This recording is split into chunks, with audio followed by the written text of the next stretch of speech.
الحمد لله وكفى والصلاة والسلام على من لا نبي بعد أما بعد فأعوذ بالله من الشيطان الرجيم بسم اللہ الرحمن الرحیم۔ میرے معزز اساتذہ اکرام اور میرے ہم وطن ساتھیوں، السلام علیکم ورحمۃ اللہ وبرکاتہ۔ دیر کا موضوع آزادی پاکستان میں علماء دیوبند کا کردار۔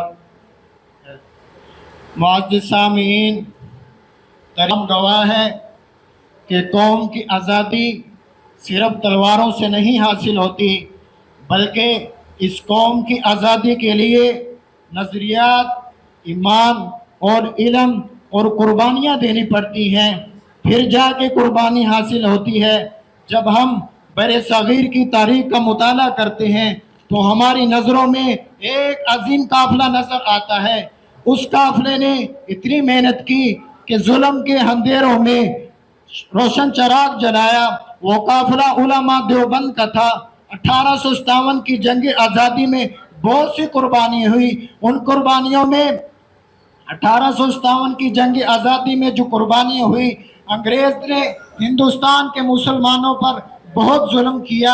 ان کی مساجد، ان کے مدارس، ان کو قرآن پاک سے، ان کو اذان سے، حتیٰ کہ اپنی شناخت سے بھی دور کر دیا گیا۔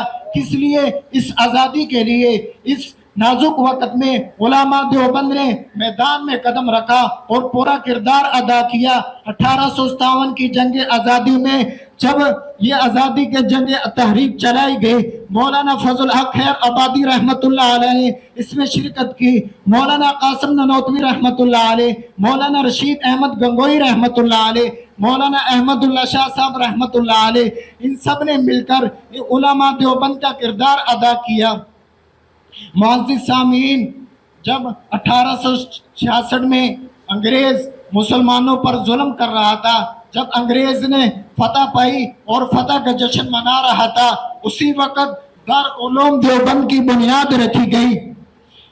وہ ادارہ جب اس کی بنیاد رکھی گئی، اس کی بنیاد اس لیے رکھی گئی کہ ہندوستان کے مسلمان کی نظریات اور ان کو بیدار کرنے کا مرکز بنا۔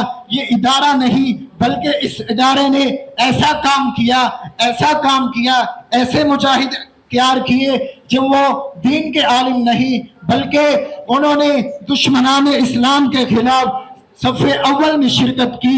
1866 میں جب ادارہ بنا، جب انہوں نے یہ طالب علم تیار کیے، اس عظیم طالب علم کی قیادت کرنے والے مولانا محمود حسن رحمۃ اللہ علیہ نے ان کی قیادت کی اور بین الاقوامی کی سطح پر خلافت عثمانیہ کے ساتھ مل کر اور افغانستان کے ساتھ مل کر ایک خفیہ منصوبہ بنایا، اور اس خفیہ منصوبے کا جب انگریز کو پتا چلا، اس نے ان کو گرفتار کیا اور مالٹا کی جیل میں قید کیا، اور انہوں نے وہاں بھی جا کے اپنی مشن سے پیچھے نہیں ہٹے۔ علماء دیوبند نے یہ جہاد صرف مذہبی یکسری نہیں کیا، بلکہ اس جہاد کے لیے جو محنت کی، سیاست کے میدان میں محنت کی اور سیاست کے میدان میں پورا کردار ادا کیا۔ علماء دیوبند کی بہت سی قربانی ہوئی۔ مولانا حسین احمد مدنی رحمۃ اللہ علیہ ایسی ہستی ہیں جنہوں نے جیلوں میں قرآن پاک پڑھا، قوم کو بیدار کیا، آواز حق کو ہر جگہ بلند کیا۔ کیوں؟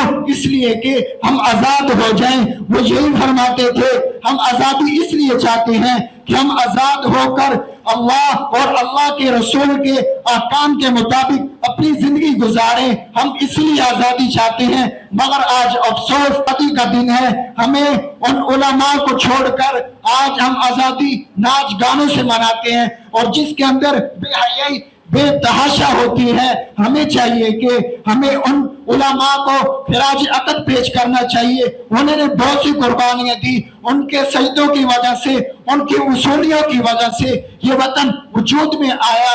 علماء دیوبند نے جب یہ کردار ادا کیا، اللہ تعالیٰ نے ان کو فتح نصیب فرمائی۔ آج ہمیں چاہیے کہ ہمیں ان کے نقش و قدم پر نہ چلنا چاہیے۔